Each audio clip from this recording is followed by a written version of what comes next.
Kita gas bro hari ini. Harta karun Raja Iblis. Paman Mo wanita cantik itu menatap serigala besar itu dengan ekspresi bingung. Serigala besar itu menatap lekat-lekat pada bayangan di belakangnya. Beberapa waktu berlalu sebelum dia tiba-tiba mengangkat kaki kanannya dan mencakar dari jauh. Sebuah ledakan bergema dari tempat bayangannya berada tapi tanah tidak terbelah sama sekali. Karena banyak riak emas telah membentuk penghalang cahaya di sana. Setelah ledakan bergema, bayangan di belakangnya masih tersisa. Kakakmu, ada apa? Serigala lainnya bingung. Serigala besar yang dialamatkan oleh wanita itu saat Paman Mo menggelengkan kepalanya sedikit dan berkata, aku merasakan jejak aura manusia barusan. Aura manusia wanita cantik dan ekspresi serigala besar lainnya berubah, dan wanita cantik itu berkata, bagaimana mungkin? Ini adalah area terlarang klan kita, dan dilindungi oleh batasan kuat yang disiapkan sendiri oleh Raja. Selain itu, ada formasi kuat yang dibentuk oleh Master Jimat Surgawi yang melindungi area tersebut juga. Bahkan orang suci tidak akan bisa memasuki tempat ini tanpa mengeluarkan suara. Paman Mo, apa kamu yakin tidak salah? Ada jejak kebingungan di mata Paman Mo yang besar, dan dia merenung selama beberapa waktu sebelum dia berkata, Permaisuri, saya yakin Anda sadar bahwa saya telah menjaga tempat ini selama ratusan tahun, dan saya bisa dikatakan telah menyatu menjadi satu dengan segala sesuatu di sini. Berbicara secara logis, saya tidak akan membuat kesalahan. Wanita cantik itu merenung sejenak dan bertanya, apakah kamu masih merasakan aura itu sekarang? Dia menggelengkan kepalanya, jejak aura itu muncul tiba-tiba dan menghilang dengan cepat adapun sekarang. Singkatnya, demi keamanan, sebaiknya Anda tidak memasuki perbendaharaan hari ini. Harta karun yang telah dikumpulkan klan kita selama puluhan ribu tahun disimpan di sana, dan bahkan ada banyak harta karun yang sangat penting bagi Raja. Jika ada kecelakaan terjadi, bahkan kematian kita tidak akan cukup untuk menebusnya. Dia menggelengkan kepalanya dan berkata, aku datang untuk mengambil kubus dimensi. Ini sangat penting bagi klan kita sekarang. Paman Mo terdiam sejenak, dan kemudian aura menakutkan melonjak keluar dari dalam dirinya, dan tidak butuh waktu lama bagi aura itu untuk menutupi setiap sudut tempat ini. Lama berlalu sebelum dia menarik auranya.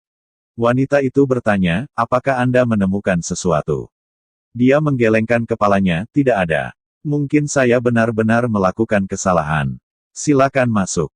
Dia melirik serigala besar itu, lalu dia mengangguk dan berjalan ke istana. Tidak butuh waktu lama untuk menutup pintu perlahan. Pada saat yang sama saat itu menutup, sebuah bayangan tanpa suara meluncur melalui celah di antara pintu dari sudut gelap di samping pintu. Pada saat pintu masuk ditutup, wanita cantik itu melihat sekeliling dan hendak bergerak. Namun, terjadi peristiwa yang tidak terduga. Kekuatan misterius tiba-tiba muncul, dan segala sesuatu di sekitarnya langsung membeku. Setelah itu, dua gelombang kekuatan tak terlihat menekannya seperti sejuta gunung bahkan sebelum dia bisa bereaksi, dan kemudian seberkas cahaya dingin berkedip. Matanya terbuka lebar, tapi tidak butuh waktu lama untuk meredup. Sesaat kemudian, semuanya di sini kembali normal. Yang Ye menarik napas dalam-dalam sambil menatap wanita yang terbaring di tanah, dan dia berkata pada dirinya sendiri, hampir saja. Dia tidak berbicara tentang membunuhnya, dia berbicara tentang apa yang terjadi di pintu masuk tadi. Sebenarnya, dia baru ditemukan di luar istana sekarang. Dia bersembunyi di balik bayang-bayang wanita cantik itu, dan dia segera menyadari bahwa situasinya buruk ketika serigala besar yang wanita cantik bernama Paman M itu mengaum kepada wanita cantik itu. Yang Ye segera pindah ke bayangan pintu masuk istana, dan kemudian menahan napas di sana sambil benar-benar menyembunyikan setiap jejak auranya. Selain itu, dia bahkan menggabungkan kehadirannya dengan ruang di sekitarnya dan menyembunyikan dirinya dengan domain pedang. Pada saat itu, tidak ada satupun jejak kehadirannya. Dia akan ketahuan jika dia sedikit lebih lambat. Dua serigala ungu besar itu sangat kuat, dan mereka bahkan lebih kuat dari serigala emas yang dia lawan hari itu. Bahkan sejauh mereka lebih kuat dari pemimpin 13 bayangan. Meskipun dia tidak takut pada mereka, itu pasti akan sangat merepotkan jika dia diperhatikan sekarang. Bagaimanapun, ada banyak ahli dari Welkin Wolf Peak. Jadi, meskipun bukan tidak mungkin baginya untuk membunuh untuk keluar dari sini, kemungkinan suksesnya sangat kecil bagaimanapun. Pria berpakaian hitam itu dan para ahli dari Sky Divine Hall juga ada di sini, jadi akan sangat sulit baginya untuk melarikan diri begitu mereka menyadarinya. Meskipun hukum kegelapan dan hukum kecepatan sangat kuat, mereka tidak maha kuasa. Jika seseorang waspada, maka dia bisa ditemukan bahkan jika dia melekatkan dirinya pada bayangan orang itu. Persis seperti yang terjadi selama pertempuran antara dia dan Yu Ying. Dia sering menempel pada bayangannya dan menyerangnya. Pada awalnya, dia tidak waspada terhadap metode serangan seperti itu, dan dia hampir terbunuh dalam sekejap. Tapi begitu dia waspada, maka metode serangan itu tidak lagi efektif. Tentu saja, poin utamanya adalah dia tidak akan bisa memasuki harta karun dan mencuri dari Welkin Wolf Demon King jika dia ditemukan. Setelah dia selesai mendengarkan percakapan antara wanita cantik itu dan yang lainnya tadi, dia tahu bahwa dia harus menghilangkannya. Karena jika tidak, maka dia pasti harus kembali ke Ocean of Clouds City jika serigala melancarkan serangan skala penuh. Namun, dia kembali ke kota itu persis seperti yang mereka inginkan, dan dia mungkin benar-benar mati sebelum pasukan gabungan mereka. Seperti yang mereka katakan, dia yang menyerang lebih dulu menang, dan dia yang menyerang terakhir gagal. Yang Ye sepenuhnya setuju dengan kata-kata itu. Begitu berita kematian permaisuri diketahui, bahkan jika Welkin Wolf Mountain Range bisa menghindari jatuh ke dalam kekacauan, itu pasti tidak akan mampu meluncurkan serangan skala penuh dalam waktu singkat. Itu pasti kabar baik bagi Ocean of Clouds City. Yang Ye menahan pikirannya dan menatap wanita cantik itu.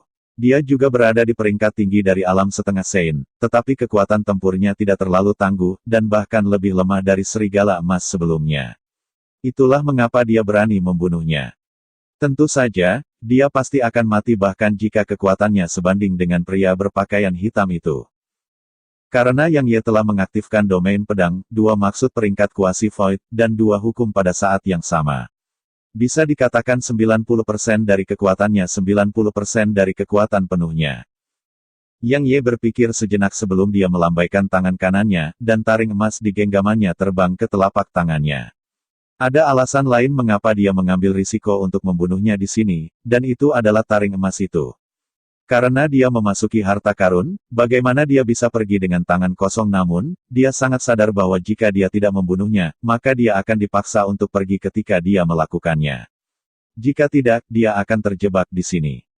Karena harta karun itu diselimuti oleh penghalang yang dibuat oleh seorang suci, dan taring serigala adalah kunci dari penghalang itu.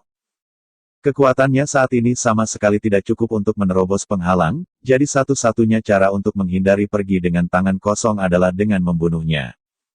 Yang Ye tidak memperhatikannya lebih jauh dan melihat ke daerah sekitarnya.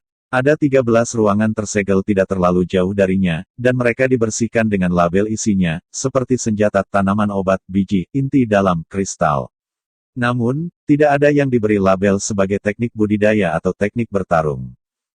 Namun, itu masuk akal bagi Yang Ye karena pegunungan Welkin Wolf adalah klan binatang iblis, jadi Anda tidak dapat mengembangkan teknik budidaya atau teknik pertempuran apapun.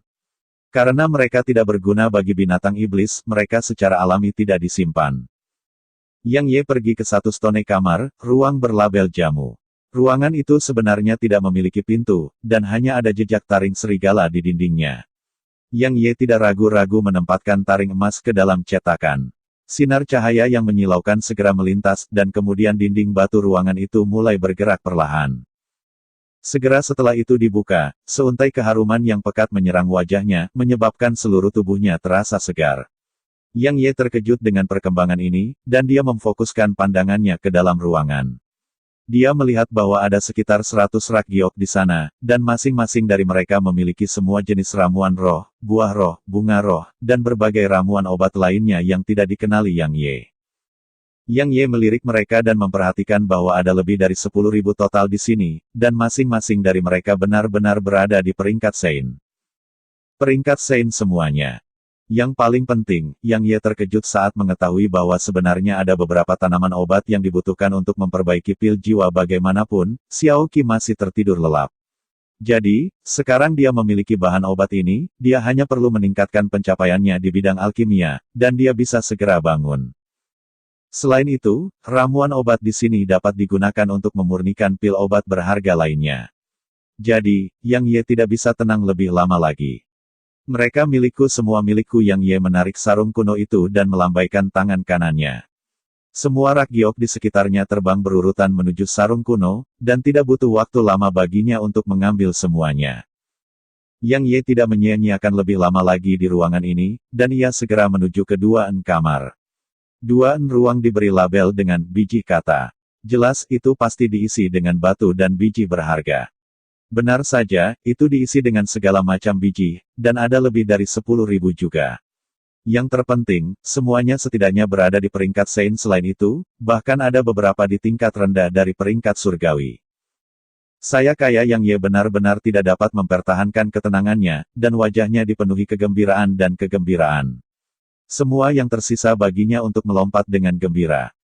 Biji secara alami digunakan untuk memurnikan harta karun. Meskipun dia tidak tahu bagaimana caranya, Daois Gu bisa. Dengan begitu banyak biji Seinrang yang dimilikinya, bukankah akan sangat mudah bagi mereka untuk disempurnakan menjadi beberapa ribu pedang Seinrang? Pada saat ini, sepertinya Yang Ye bisa melihat 1000 pedang peringkat suci menyerang atas perintahnya. Beberapa waktu berlalu sebelum Yang Ye menarik napas dalam-dalam dan dengan paksa menekan kegembiraan di dalam hatinya, dan kemudian dia mulai menjarah semua yang ada di sini.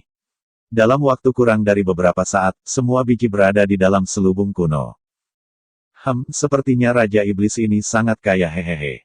Jika saya memiliki kesempatan, saya harus pergi berkeliling ke harta karun Raja Iblis lainnya. Benar, hanya tur Yang Ye terkekeh saat dia pergi ke kamar sebelah.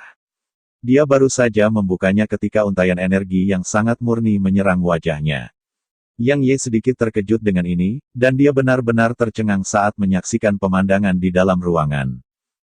Lama berlalu sebelum Yang Ye menelan ludah, ya dewa apa itu?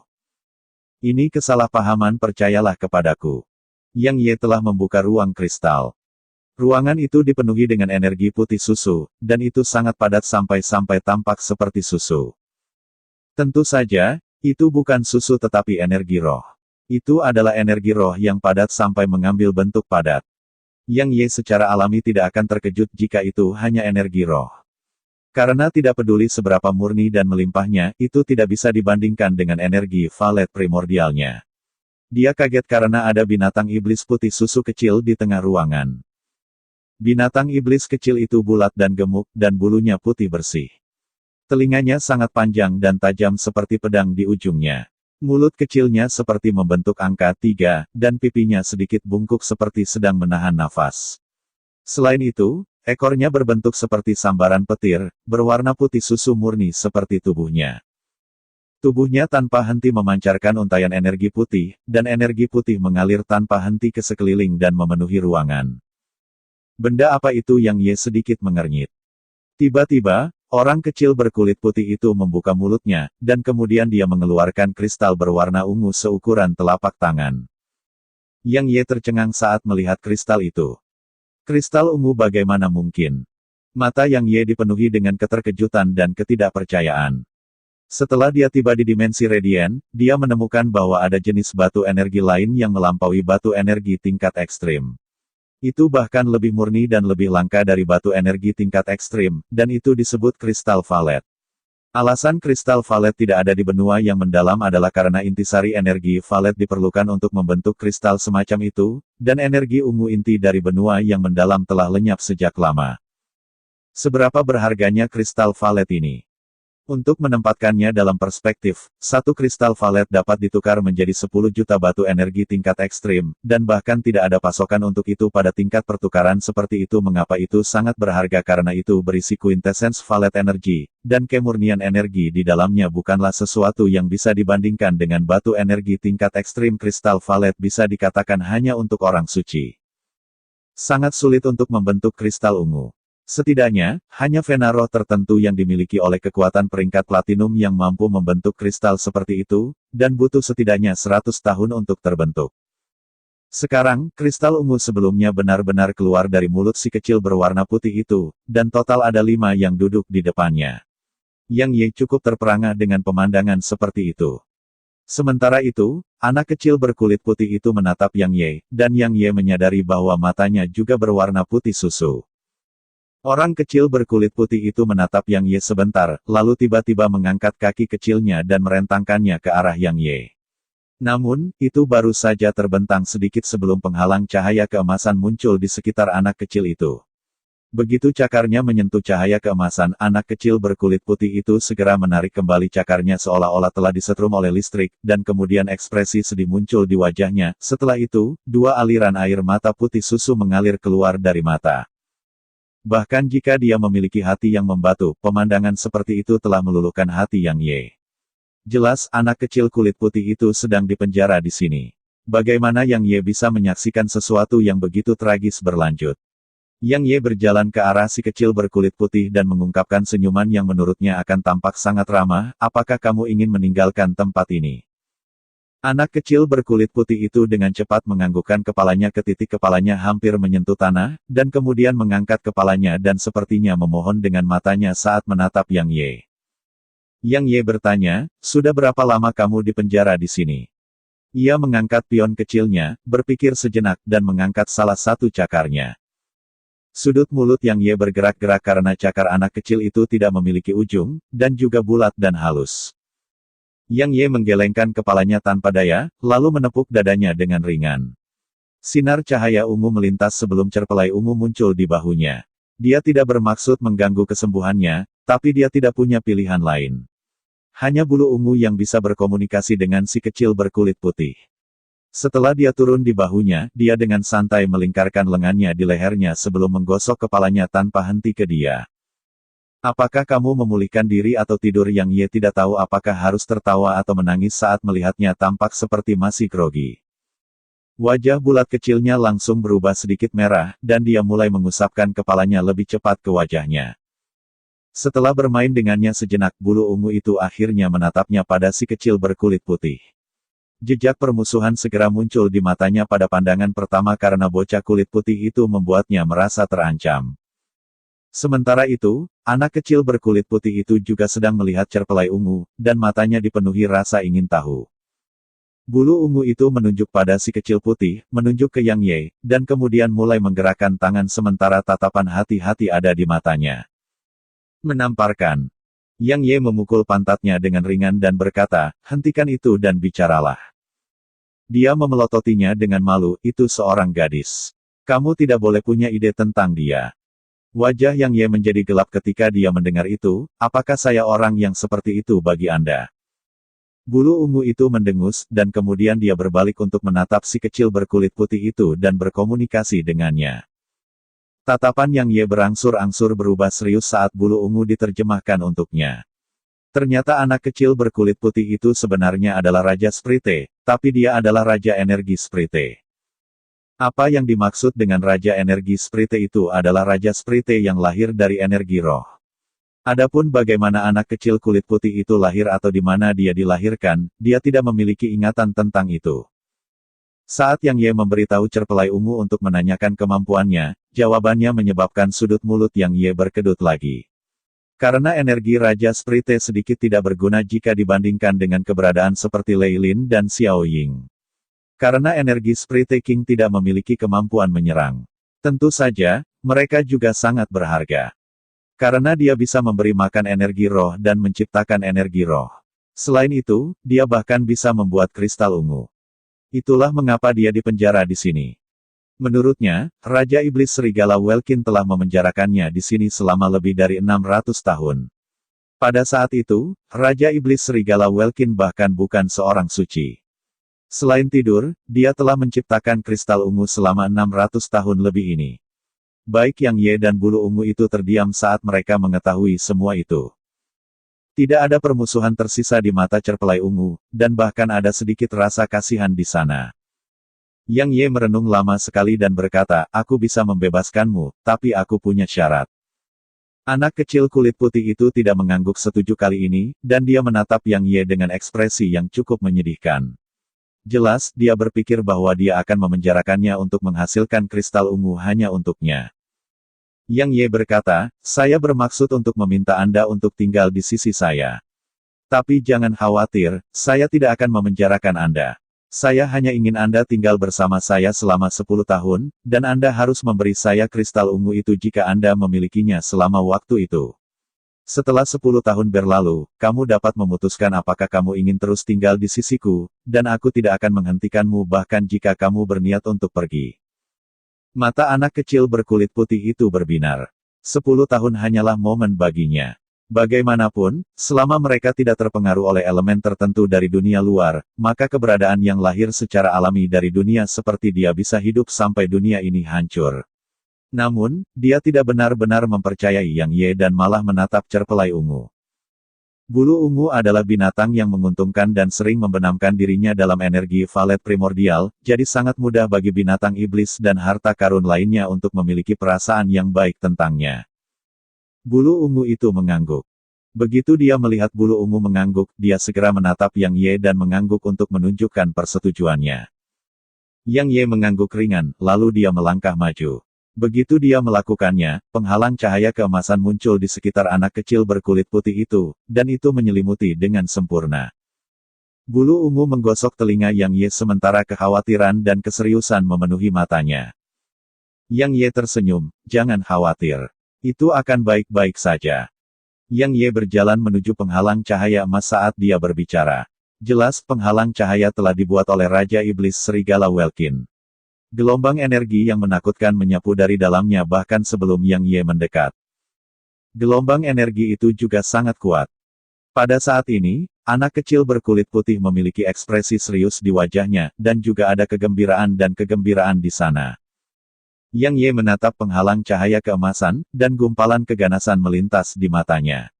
Dia mengambil langkah maju dan melepaskan domain pedang. Di saat yang sama, dia mengulurkan tangan kanannya dan perlahan menekannya ke penghalang cahaya. Bulu ungu itu menempel erat di telinganya saat dia duduk di bahunya, dan matanya dipenuhi kecemasan. Tidak butuh waktu lama bagi telapak tangan Yang Ye untuk bersentuhan dengan penghalang cahaya. Dalam sekejap, seberkas cahaya keemasan meletus darinya, tetapi tidak butuh waktu lama untuk sinar cahaya keemasan itu lenyap. Itu adalah Laws of Dechai. Yang Ye tahu bahwa bahkan niat pembantaian kuasa Void Rang dan niat pedang kuasa Void Rang mungkin tidak akan berdaya melawan penghalang cahaya yang diciptakan oleh seorang Saint. Satu-satunya cara untuk membukanya adalah dengan hukum pembusukan. Selain itu, dia hanya yakin dengan kemampuannya untuk membukanya karena Laws of Dechai. Begitu energi hukum pembusukannya bersentuhan dengan penghalang cahaya keemasan, seluruh penghalang langsung mulai bergetar hebat sementara sinar cahaya keemasan yang tak terhitung jumlahnya meletus tanpa henti darinya. Namun, sinar cahaya keemasan langsung dilenyapkan oleh hukum pembusukan Yang Ye. Namun, itu tidak mudah bagi Yang Ye juga, dan wajahnya mulai pucat. Tidak butuh waktu lama untuk cahaya keemasan di penghalang mulai meredup. Anak kecil berkulit putih sangat gembira saat menyaksikan pemandangan itu, dan sangat gembira hingga meneteskan air mata kebahagiaan. Namun, air mata itu putih, dan pada akhirnya berubah menjadi energi roh. Waktu berangsur-angsur mengalir, dan 15 menit berlalu begitu saja. Ledakan besar bergema saat penghalang cahaya meledak terpisah. Beraninya kamu tiba-tiba, raungan marah bergema dari atas di langit, dan itu melesat ke tanah dan menyebabkan seluruh istana bergetar hebat. Itu adalah suara Raja Iblis Serigala Welkin. Ekspresi Yang Ye berubah, sial. Dia tidak punya waktu untuk berpikir, dan dia segera meraih bocah putih kecil dan bulu ungu itu sebelum meletakkannya di antara pakaiannya di dadanya. Tentu saja keduanya bisa mengecilkan diri. Setelah itu, dia tidak tinggal lebih lama. Dia segera meninggalkan kamar dan pergi ke kamar yang tersisa. Kali ini, dia tidak punya waktu untuk melihat isinya, dan dia dengan liar menjarah semua yang ada di dalamnya. Segera setelah dia selesai menjarah kamar terakhir dan berjalan keluar dari pintu masuknya. Pintu masuk istana tiba-tiba terbuka, dan kemudian hampir 100 sosok menyerbu masuk. Semua sosok itu secara alami adalah setan serigala. Namun, mereka mengambil bentuk manusia. Bagaimanapun, istana itu cukup kecil dibandingkan dengan bentuk aslinya. Yang Ye sedang melihat mereka saat mereka melihatnya. Kedua belah pihak saling memelototi. Yang Ye tersenyum malu sambil berkata, "Ini adalah kesalahpahaman, percayalah kepadaku." Terima kasih.